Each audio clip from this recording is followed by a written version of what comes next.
नमस्कार। आज हम डीएलएड द्वितीय सेमेस्टर के विषय वर्तमान भारतीय समाज और प्रारंभिक शिक्षा पर चर्चा करेंगे।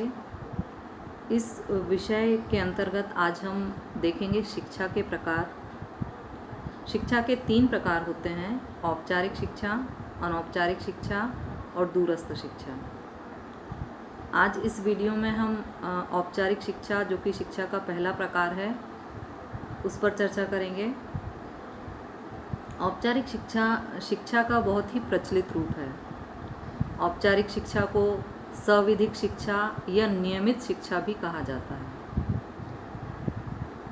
सामान्य तौर पर विद्यालयी शिक्षा जो होती है उसे ही औपचारिक शिक्षा माना जाता है। औपचारिक शिक्षा उसे कहते हैं जो कुछ निश्चित विधि के अनुसार, निश्चित नियमों के अनुसार संचालित होती है। इसमें विद्यार्थियों को जो विद्यालय में शिक्षा प्रदान की जाती है उस शिक्षा के लिए एक निश्चित पाठ्यक्रम होता है और उस पाठ्यक्रम को एक कुछ निश्चित विधियां होती हैं, शिक्षण विधियां, उनके माध्यम से यह शिक्षा प्रदान की जाती है। अतः विद्यालय में दी जाने वाली शिक्षा निर्धारित पाठ्यक्रम के अनुसार, निर्धारित योजना के अनुसार, निश्चित शिक्षण विधियों के अनुसार, निश्चित व्यक्ति के द्वारा निश्चित समयावधि में जो शिक्षा दी जाती है वो औपचारिक शिक्षा कहलाती है। औपचारिक शिक्षा का माध्यम जो है वो शिक्षण संस्थाएं होती हैं।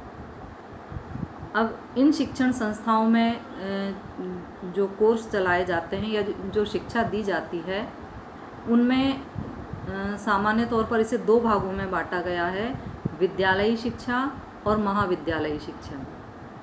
विद्यालयी स्तर की जो शिक्षा होती है उसमें प्राथमिक और माध्यमिक स्तर की शिक्षा प्रदान की जाती है, जो कक्षा 1 से कक्षा 12 तक, और जो महाविद्यालयी शिक्षा होती है उसमें उच्च शिक्षा का संचालन होता है।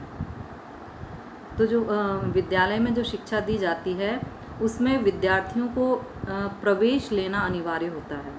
तो औपचारिक शिक्षा की एक मुख्य विशेषता हम कह सकते हैं या अनिवार्य शर्त यह होती है कि उसमें विद्यार्थियों को प्रवेश लेना अनिवार्य होता है और प्रवेश लेने के उपरांत उसे जो शिक्षा दी जाती है उस शिक्षा की उपलब्धि का मूल्यांकन किया जाता है और उस मूल्यांकन के आधार पर उसे प्रमाण पत्र व डिग्री भी दी जाती है। तो इस प्रकार हम देखते हैं कि निश्चित नियमों के अनुसार, नियंत्रित वातावरण में व निश्चित विधियों से निश्चित व्यक्तियों के द्वारा दी जाने वाली शिक्षा औपचारिक शिक्षा के अंतर्गत आती है। अब हम देखते हैं औपचारिक शिक्षा की विशेषताएं। इनमें पहली विशेषता है कि औपचारिक शिक्षा योजनाबद्ध व क्रमबद्ध तरीके से दी जाती है। औपचारिक शिक्षा जो विद्यालयों में दी जाती है उसमें हम देखते हैं कि कक्षा 1, फिर 2, फिर 3, इस तरह से क्रमबद्ध रूप से यह शिक्षा प्रदान की जाती है और उसकी योजना पूर्व निर्धारित होती है। औपचारिक शिक्षा कठोर, कृत्रिम व वास्तविक जीवन से भिन्न होती है। अर्थात औपचारिक शिक्षा जो है वो एक तो नियंत्रित वातावरण में दी जाती है, इसीलिए कठोर मानी जाती है। ये कुछ नियमों में बंधी हुई होती है और वास्तविक जीवन से भिन्न होती है। कृत्रिम अनुभवों पर आधारित यह शिक्षा होती है। औपचारिक शिक्षा में लक्ष्य पूर्व निर्धारित होते हैं। औपचारिक शिक्षा किस तरह से दी जानी है उसकी पूर्व योजना बना ली जाती है, उसका पाठ्यक्रम पहले से निर्धारित कर लिया जाता है और उस पाठ्यक्रम को किस प्रकार से संचालित किया जाना है ये सब कुछ पूर्व से ही निर्धारित कर लिया जाता है। औपचारिक शिक्षा में मूल्यांकन किया जाता है। परीक्षा के द्वारा विद्यार्थियों की सफलता या असफलता का मूल्यांकन किया जाता है।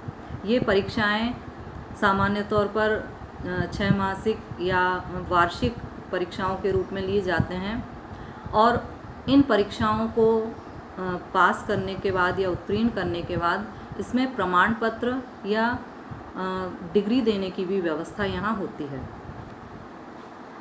औपचारिक शिक्षा के लिए एक अनिवार्य शर्त है कि यहाँ पर विद्यार्थियों को किसी भी संस्थान में या शैक्षिक संस्थाओं में प्रवेश लेना अनिवार्य होता है।